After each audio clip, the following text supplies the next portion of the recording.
आज की क्लास में हम क्लास 9th का एक्सरसाइज 11.4 एक्सरसाइज करेंगे, सरफेस एरिया एंड वॉल्यूम। तो फर्स्ट मैं ये क्वेश्चन नंबर 2 का सेकंड बताने जा रही हूँ, बिकॉज मेरे स्टूडेंट को किसी को भी इसमें प्रॉब्लम है। देन मैं इसके एक दो क्वेश्चंस बताऊंगी। I can not right now giving you all the questions.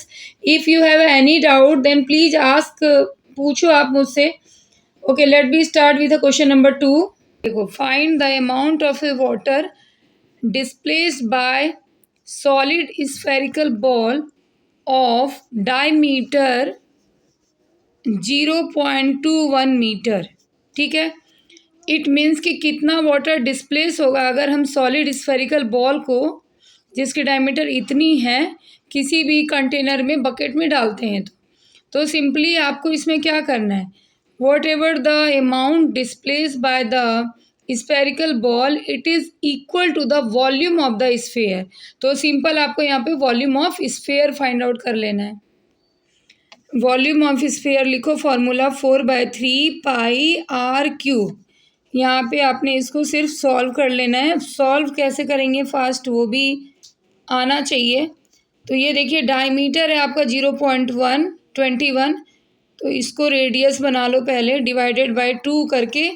यहाँ पे डेसिमल को हटाओगे, 2 जीरो आ जाएंगे, and write the 3 times because it is r cube, and solve this very fast way. ये 3 जा हो गया आपका, और कुछ भी, ये 3 आपके कैंसिल हो गए। तो आपका ये हो जाएगा 4 इंटू 22 इंटू 21 इंटू 21, और नीचे आपके 2 इंटू 2 इंटू 2 ले लोगे आप 8, और 1 पे 6 जीरोज़ हैं। इस तरह से मैं लिख लेती हूँ स्टैंडर्ड फॉर्म में। ठीक है, स्टैंडर्ड नहीं, पावर फॉर्म में। तो यहाँ पे आ गया 4 2 जा 8, 2 से आपने कर दिया 11। तो अब आप यहाँ पे इसको 11 इंटू 21 इंटू 21 होता है 441 अपॉन 10 टू दी पावर 6 ले लिया। इसको आप मल्टीप्लाई करो, 4851 मल्टीप्लाई होकर हो जाएगा 10 टू दी पावर 6। अब आप यहाँ पे 6 जीरोज़ है ना, तो डेसिमल लगाओगे और 2 जीरो और लगाओगे, 4851। इट मीन्स कि हमारा जो डेसिमल के बाद 6 प्लेस पे हम आंसर्स लिखेंगे। 6 डेसिमल के बाद 6 प्लेस हमारे होने चाहिए। तो ये हमारा क्या हो गया, इसका वॉल्यूम हो गया। यहाँ पे आपका यूनिट दे रखा मीटर, तो मीटर क्यूबिक लगाओगे। This is the answer. Exercise 11.4 का नेक्स्ट क्वेश्चन हम लेते हैं, क्वेश्चन नंबर 6। आपको भी अगर किसी क्वेश्चंस में डाउट हो तो आप कमेंट बॉक्स में लिख करके पूछ सकते हो। यहाँ पे मैंने एट रैंडम 2-3 क्वेश्चंस लिए हैं। इस तरह से हर वीडियो में मैं 2-3 डिफ़िकल्ट वन या डिफरेंट वन क्वेश्चन लेती हूँ। तो अगर आपको कोई डाउट हो तो आप ज़रूर बताओ कि मैम ये क्वेश्चंस प्लीज़ सॉल्व करके बताएं। तो let be start question number 6। यहाँ पे क्या है, hemispherical tank is made of a iron sheet 1 centimetre thick if inner radius is 1 metre, find the volume of a iron use to make the tank. अब देखिए, this is a hemispherical tank. थोड़ा सा figure unsafe बन गया है, but समझाना है मुझे। देखो, इसमें जो आपका थिकनेस है हेमीस्फेरिकल बाउल के, आयरन सीट की थिकनेस 1 सेंटीमीटर है। ये थिकनेस मुझे दिखाना था आपको।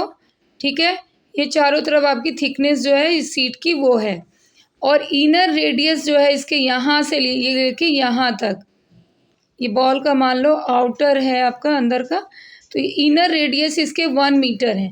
अब दोनों यूनिट आपके देख लो डिफरेंट है, तो यूनिट पे भी बहुत फोकस रखना है कि यूनिट हमारा सेम होना चाहिए। तो आपको वॉल्यूम ऑफ दिस सीट निकालने हैं, जिस पे मैं डार्क लाइन कर रही हूँ, इसकी आपको वॉल्यूम निकालनी है। तो ये थिकनेस, इसकी वॉल्यूम आपको चाहिए। तो अब आप क्या करोगे इसको निकालने के लिए, देखिए, volume of iron sheet equal to, common sense apply करना है, कोई ऐसा हार्ड एंड फास्ट नहीं है।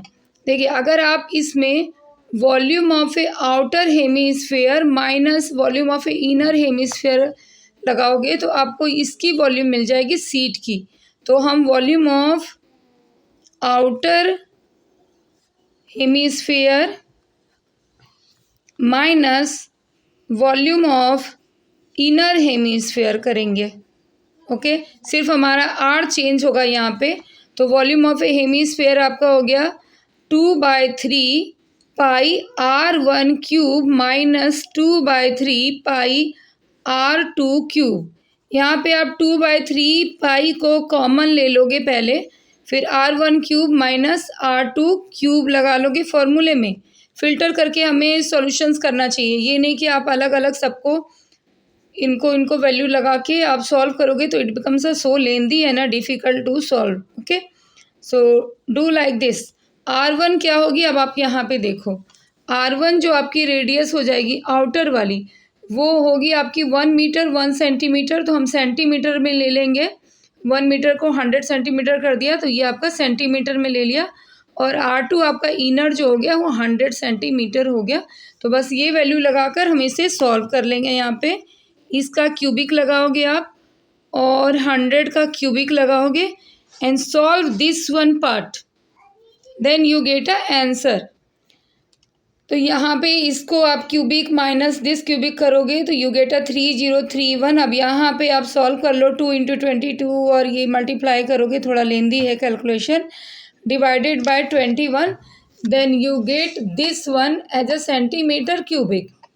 बट आपका मीटर में अगर इसको आप आंसर देना चाहो तो देखो सेंटीमीटर क्यूबिक है तो आपको यहाँ पे 1 टाइम अगर मीटर में कन्वर्ट करते तो हम 100 से डिवाइड करते हैं, बट यहाँ 3 टाइम्स क्यूबिक है तो हमें इसको इस तरह से डिवाइड जो करना होगा वो 1 पे 6 जीरो लगाने पड़ेंगे, क्योंकि एक बार में 2 लगते हैं तो 3 बार लगाओगे तो 6 जीरो हैं। तो डेसिमल को 6 आप लेफ्ट साइड में शिफ्ट कर दोगे तो 0.06348 metre cubic is your answer. Next हम लोग क्वेश्चन नंबर 9 लेते हैं आपके exercise 11। 27 solid iron spheres each of radius r and surface area s melted and form a sphere with a surface area s dash. Find the radius r dash of a new sphere and a ratio of this and this. This is your question. Question बहुत ही simple है, इसको आपको simple way में करना आना चाहिए। तो देखो कैसे करते हैं, देखो we have a 27 small sphere, इस तरह से डॉट डॉट करके मैंने 27 स्फेयर्स को बनाया है। अब उसको हमने मेल्ट करके एक बड़ा सा स्फेयर बना लिया। तो लेट कर लो कि जो छोटे स्फेयर है उसका रेडियस आर है और बड़े स्फेयर का आर डैश है। तो आपको इसका निकालना है, न्यू स्फेयर का रेडियस आपको फाइंड आउट करना है। वॉल्यूम ऑफ ए 27 स्फेयर का जब आप लिखोगे तो 27 × 4/3 पाई R क्यूब। अब इसी देखो इसी वॉल्यूम से आपका बड़ा स्फेयर बन रहा है तो यहाँ पे 4/3 पाई R डैश क्यूब लिखोगे, इसलिए हम इन दोनों वॉल्यूम को कंपेयर कर लेंगे। अब कंपेयर जब आप कर रहे हो यहाँ पे कि इसी को मिला करके ये जो 27 छोटे छोटे स्फेयर है उसको मिलाकर ये बना हुआ है, तो वॉल्यूम से ही चीज़ें बन रही है, तो इसको आप कंपेयर कर लिया आपने। अब यहीं पे आप इसे कैंसिल कर दो, 4/3 पाई को कैंसिल कर दो। अब आपका आ जाता है 27 R cube equal to R dash cube. यहाँ से आपने ले लिया, अब इसको 3R का क्यूब लिख दोगे। देन 27 R क्यूबिक को हम क्या लिख सकते हैं, 3R का क्यूबिक लिख सकते हैं। 3 × 3 × 3 27 होता है। यहाँ पे आपने R डैश क्यूबिक लिख दिया। तो अब आप देखो जो न्यू रेडियस है स्फीयर का, न्यू रेडियस है और ये पुराना, तो कितने के बराबर हो गया आपका न्यू स्फीयर का radius R1 equal to 3R। तो ये क्वेश्चन नंबर 1 का सोल्यूशन आपको मिल गया कि find the radius R dash. मैंने यहाँ R1 लिख दिया, R डैश आप ले लो जैसा आपको हो। ओके, अब नेक्स्ट में आपको ratio of S and S dash निकालने हैं। अब नेक्स्ट आपको ratio of a surface area of A small sphere and a bigger sphere का निकालना है। तो स्मॉल स्फेयर का जब ये आप रेशियो लेते हो सरफेस एरिया का क्या आ जाता है 4 πr स्क्वायर, और बड़े का आप लेते हो तो 4 πr डैश स्क्वायर। 4 पाई आपका कैंसिल, R स्क्वायर ले लोगे, लेकिन R डैश किसके बराबर है 3R के बराबर, 3R स्क्वायर ले लोगे, R square upon 9R square, R square cancel, तो 1/9 इसके सरफेस एरिया का रेशियो हो गया। तो होप आपको ये क्वेश्चंस क्लियर होंगे। ये हमने क्लास 9th का एक्सरसाइज 11.4 के 3 और 4 क्वेश्चंस लिए हैं। If you have any doubt in any exercise of A class 9th 10th, अभी तो मैं क्लास 9th के बच्चों को बता रही हूँ, तो अगर आप 10th के भी हो तो प्लीज़ कमेंट सेक्शन में जाकर पूछो कि जिस भी पार्ट में आपको डाउट्स है, और अगर क्वेश्चन आपको समझ में आए बहुत ही अच्छे तरीके से तो प्लीज़ लाइक एंड सब्सक्राइब करो। एंड नेक्स्ट क्वेश्चंस के लिए जिससे भी आपको नेक्स्ट वीडियो आपको अवेलेबल हो जाएगी। Okay, bye bye.